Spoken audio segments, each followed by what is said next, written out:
Hello बच्चों, let's see this question. The question says, for the ellipse 25x square plus 9y square minus 150x minus 90y plus 225 is equal to 0. Find the eccentricity, center, vertices, foci and axis major and minor.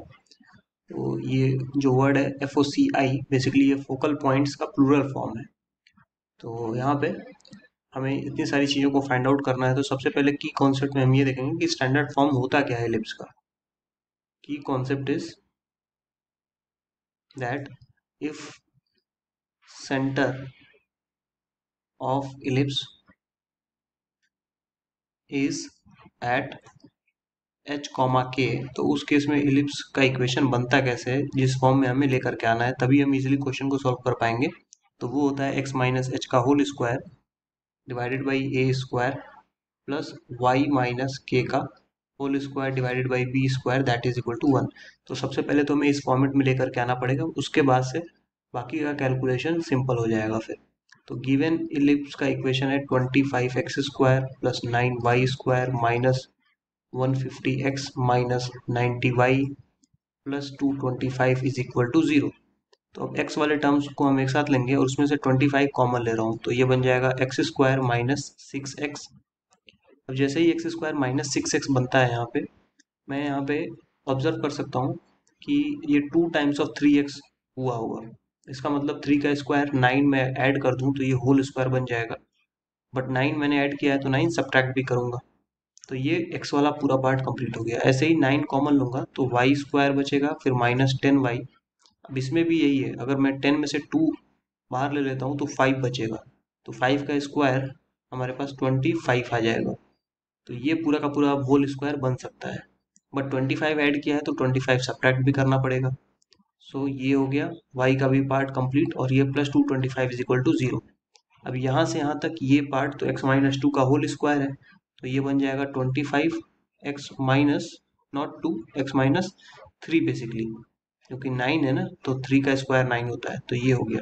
और 25 into 9 करेंगे minus लेकर के, तो ये हमारे पास कितना आ जाएगा, basically 9 into 5 45, और ये हो जाएगा 225, राइट।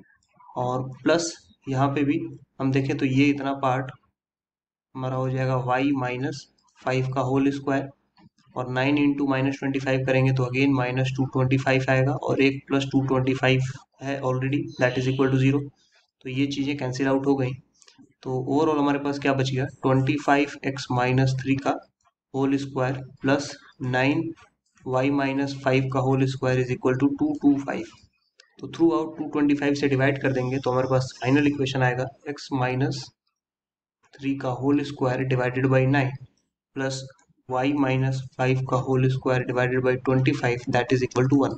अब ये स्टैंडर्ड जो मैंने इक्वेशन लिखा था सेंटर h कॉमा k पे जब इलिप्स का होता है, उससे अगर हम कंपेयर करें तो यहाँ पे h की वैल्यू 3 और k की वैल्यू 5 आ जाएगी। इसका मतलब सेंटर जो होगा एलिप्स का वो हमारा हो जाएगा 3,5 पे, और ए स्क्वायर की वैल्यू 9 है, बी स्क्वायर की वैल्यू 25 है।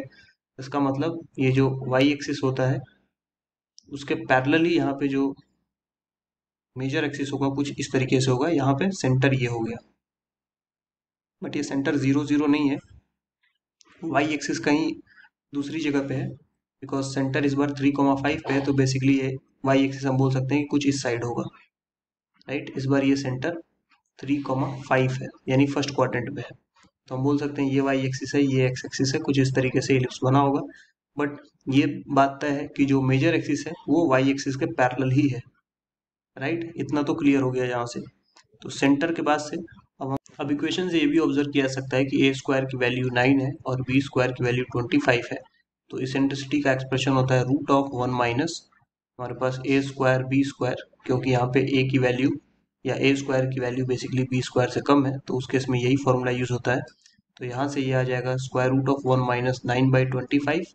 इसे सॉल्व कर लेंगे तो 25 माइनस 9 न्यूमरेटर में हो जाएगा जो कि 16 होता है, तो रूट के बाहर 4 बचेगा और नीचे 5 बचेगा, तो ये हमारे पास इसेंट्रिसिटी का वैल्यू आ गया 4/5। अब अगर डायग्राम को देखें तो वहां से साफ साफ पता चल रहा है कि अगर ये y एक्सिस इसको मान रहे हैं तो ये y डैश कुछ होगा, और इसी तरीके से यहाँ से अगर एक लाइन हम इमेजिन करें पैरेलली तो ये एक्स डैश मान सकते हैं। तो ये जो नया कोऑर्डिनेट सिस्टम है एक्स डैश वाई डैश, इसके अकॉर्डिंग भी हम बोल सकते हैं कि मेजर एक्सिस जो है हमारा, major axis is y dash axis and minor axis हमारा जो है वो हो जाएगा एक्स डैश एक्सिस। आप चाहें तो एक्स एक्सिस और वाई एक्सिस को भी बोल सकते हैं, बट स्पेसिफिकली डायग्राम से ऐसे भी बोला जा सकता है, there is no issue at all. अब हमें यहाँ पे क्या फाइंड करना है, वर्टिसेस फाइंड करने हैं। तो वर्टिसेस बेसिकली क्या होता है, सेंटर का जो वाई कोऑर्डिनेट है उसमें हम प्लस माइनस ए कर देते हैं और x coordinate as it is रहता है। तो यहाँ पे सेंटर हमारा ऑलरेडी है 3,5, तो उसमें 3, ये हो जाएगा 10, क्योंकि वाई कोऑर्डिनेट में हम क्या ऐड कर रहे हैं, बेसिकली प्लस माइनस ए करते हैं। तो यहाँ पे ए जब मैं बोल रहा हूँ तो वो ए हमेशा मेजर एक्सिस की तरफ होता है, तो यहाँ पे बेसिकली मेजर एक्सिस की तरफ बी है, तो बेसिकली प्लस माइनस बी करेंगे, नॉट ए, क्योंकि मेजर एक्सिस इस बार तो बी है, राइट।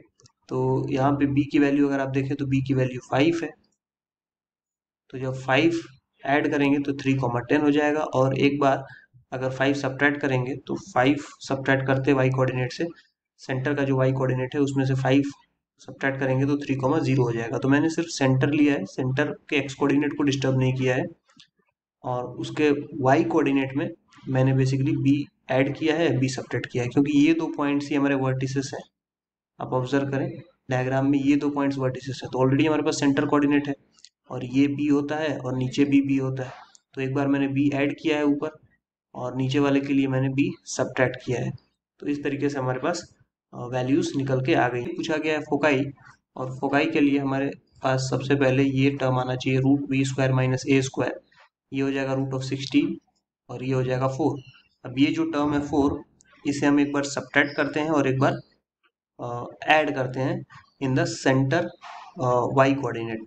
तो 3,5 है सेंटर का कोऑर्डिनेट, तो 5 में से एक बार सब्ट्रैक्ट करूंगा तो 1, और एक बार 4 ऐड करूंगा तो 5 हो जाएगा। तो ये हमारे पास फोकस के दो पॉइंट्स आ गए।